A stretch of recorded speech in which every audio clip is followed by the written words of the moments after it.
Assalamualaikum warahmatullahi wabarakatuh. Selamat pagi Ananda Solih Solihah. Berjumpa kembali dengan Bu Novi di pembelajaran online. Hari ini kita akan belajar akidah akhlak mengenai hidup bertetangga dan bermasyarakat. Silahkan kalian siapkan buku paket akidah akhlak, buku tulis dan juga alat tulis kalian. Buka buku paket halaman 97. Sebelum Bu Guru memulai pembelajaran hari ini, alangkah lebih baiknya kita membaca basmalah terlebih dahulu. Bismillahirrahmanirrahim. Semoga kalian dapat dengan mudah mempelajari hari ini. Mempelajari pelajaran hari ini ya.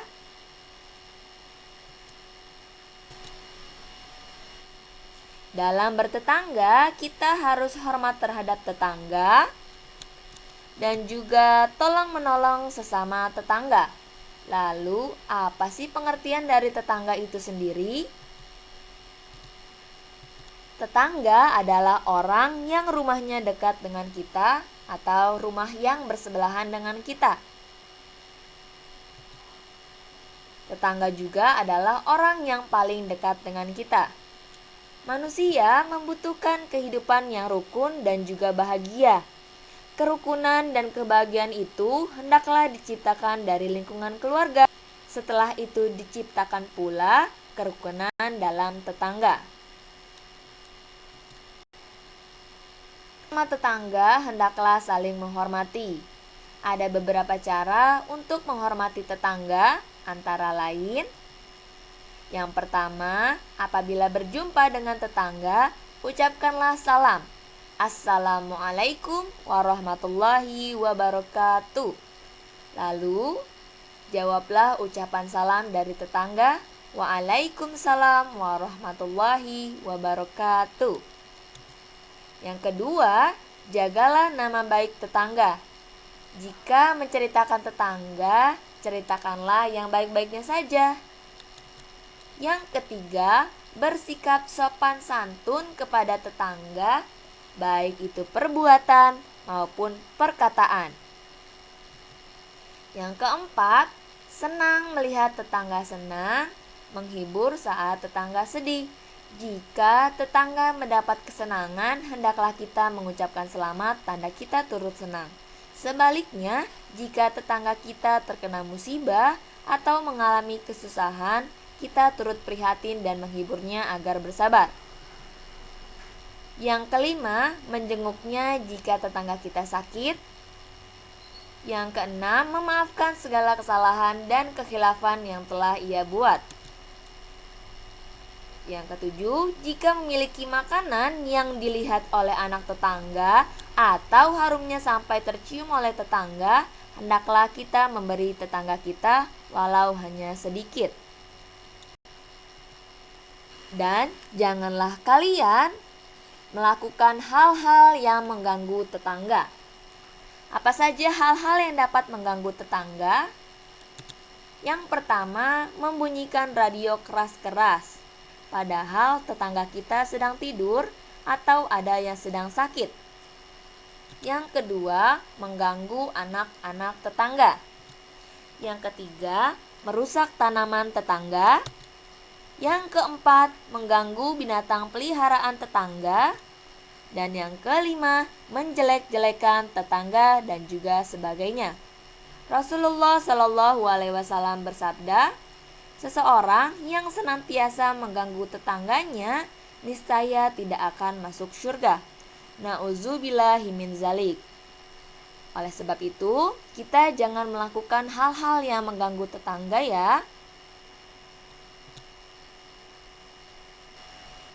Anak-anak solih solihah, Rasulullah Shallallahu Alaihi Wasallam juga pernah berkata, tetangga adalah saudara terdekat, maka berbuat baiklah.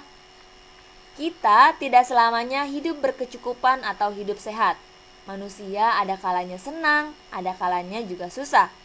Kita sangat terasa membutuhkan bantuan orang lain jika sedang kesusahan. Orang yang paling kita harapkan bantuannya adalah orang yang paling dekat rumahnya dengan rumah kita. Orang yang paling dekat dengan kita adalah tetangga kita. Misalnya, tengah malam salah seorang tetangga kita jatuh sakit, sedangkan di rumah kita tidak ada persiapan obat, maka biasanya kita minta obat kepada tetangga kita. Atau jika harus ke dokter, maka tetangga kita turut mengantar ke dokter. Ketika kita sekeluarga berpergian, kita juga menitipkan rumah kita kepada tetangga. Jika terjadi kebakaran di suatu rumah, maka orang yang paling dulu menolong adalah tetangga. Tolong menolong kepada sesama tetangga tidak hanya saat terjadi kesusahan. Di saat terjadi kesenangan, juga perlu saling tolong menolong. Misalnya, jika tetangga kita mengadakan pesta perkawinan atau syukuran, maka hendaklah kita membantu tetangga kita. Masih banyak lagi contoh perbuatan tolong menolong sesama tetangga. Agama kita menyuruh agar kita saling menolong terhadap sesama tetangga. Jika kita menolong orang lain, maka orang lain pun akan menolong kita. Sebagaimana firman Allah dalam surat Al-Maidah ayat 2. Bismillahirrahmanirrahim. Wa ta'awanu 'alal birri wat taqwa. Yang artinya adalah, dan tolong menolonglah kamu dalam mengerjakan kebajikan dan juga takwa. Kita hendaklah berusaha untuk memudahkan kesulitan tetangga kita dengan memberikan pertolongan. Karena kita yakin bahwa Allah akan membalas dengan kemudahan pula. Sebagaimana sabda Rasulullah Shallallahu Alaihi Wasallam, barang siapa memudahkan kesulitan saudaranya, niscaya Allah akan memudahkan jalannya ke surga. Selain itu, ada juga adab bermasyarakat.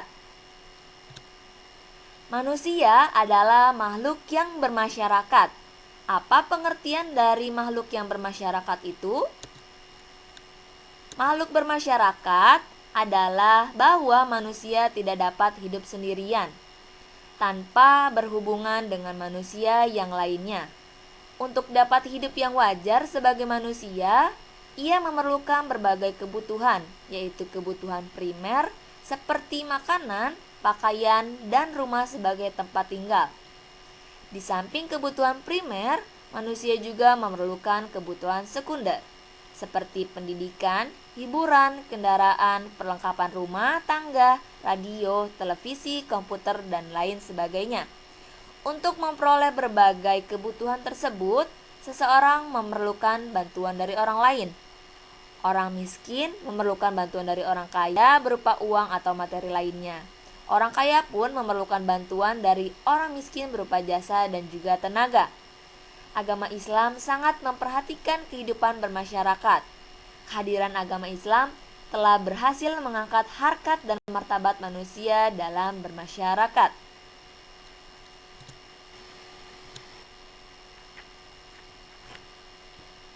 Untuk menjaga keharmonisan hidup bermasyarakat, Islam mengajarkan berbagai adab dalam pergaulan. Ada beberapa sifat terpuji yang harus diamalkan dalam kehidupan bermasyarakat, antara lain sebagai berikut. Yang pertama, saling menghormati dan juga menyayangi. Kepada mereka yang umurnya sebaya dengan kita atau keadaannya setara dengan kita, hendaknya kita pun menghormati mereka. Kepada mereka yang lebih muda usianya, kita harus menyayangi dan memberinya bimbingan, dan tetap menghargai pendapat mereka. Karena bisa jadi orang yang lebih muda usianya mempunyai pendapat yang lebih baik dan berguna bagi kehidupan masyarakat. Yang kedua, saling pengertian. Dalam kehidupan sehari-hari di masyarakat, kita banyak menemukan perbedaan, seperti perbedaan dalam keyakinan beribadah, perbedaan adat istiadat, perbedaan bahasa, perbedaan pendapat, dan lain sebagainya.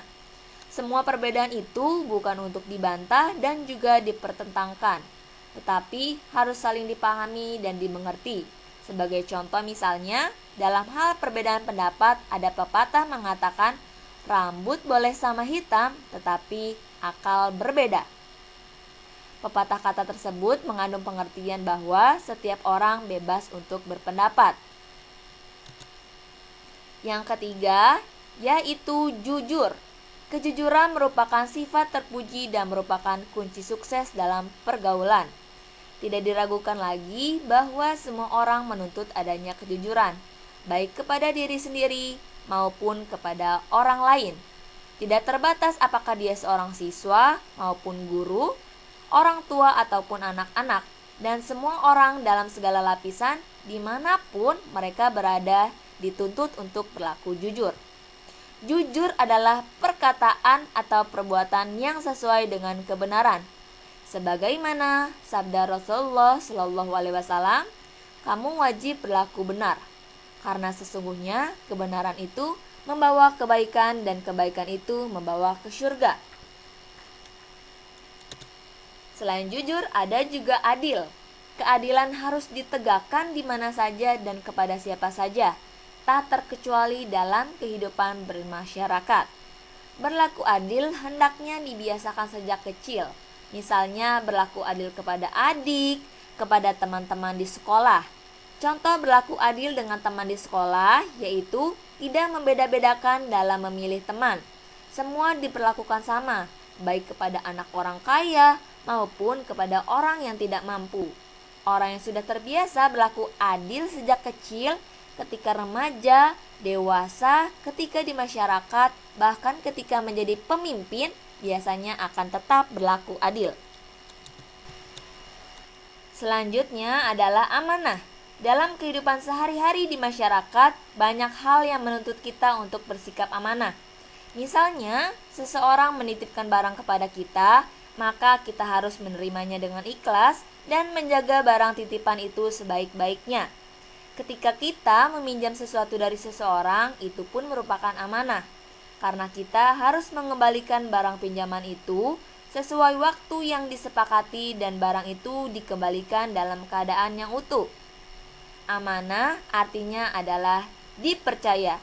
Jika semua anggota masyarakat bersikap amanah, maka akan tercipta kehidupan masyarakat yang rukun dan juga damai. Yang terakhir yaitu menepati janji. Janji adalah hutang. Kita sering mendengar perkataan tersebut. Maksud dari janji adalah hutang adalah janji itu harus dibayar. Jika kita berjanji, maka kita wajib menepati janji tersebut. Di dalam kehidupan bermasyarakat, orang yang selalu menepati janji tentu dipercaya orang dan mendapat kedudukan yang terhormat. Jika kita ingkar janji, berarti kita termasuk orang-orang yang munafik. Na'udzubillahi min zalik. Menepati janji termasuk akhlak yang terpuji. Anak-anakku sekalian yang sholih dan sholihah, terhadap sesama umat Islam, Rasulullah Shallallahu Alaihi Wasallam telah memberikan pelajaran sebagaimana diceritakan dalam sebuah hadis sebagai berikut. Rasulullah bersabda, hak seorang muslim terhadap seorang muslim ada 6 perkara, yaitu yang pertama, bila engkau bertemu dengannya, ucapkanlah salam. Yang kedua, bila ia mengundangmu, penuhilah undangannya. Yang ketiga, bila ia meminta nasihat, berilah nasihat yang terbaik. Yang keempat, bila ia bersin dan membaca tahmid, doakanlah semoga ia diberikan rahmat. Yang kelima, bila ia sakit, kunjungilah ia. Dan yang terakhir, bila ia meninggal, ikutlah mengantar jenazahnya ke dalam kubur.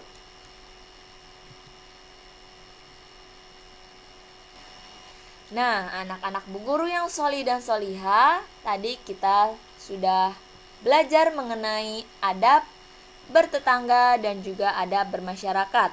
Selanjutnya adalah kerjakan tugas halaman 104 sampai dengan 106. Bagian yang B dan yang C-nya saja ya. Kerjakannya boleh di buku paketnya langsung jika muat, jika cukup ya. Kalau jika tidak cukup, bagian C-nya bisa dikerjakan di buku tulis atau buku tugas kalian. Nanti tugasnya akan dicek oleh bu guru dan dinilai langsung ketika kalian luring. Jadi tugasnya nanti dibawa saat luring ya. Baiklah anak-anak solihah, bu guru akhiri pembelajaran hari ini mengenai adab bertetangga dan juga adab bermasyarakat. Semoga kalian dapat memahaminya. Wassalamualaikum warahmatullahi wabarakatuh.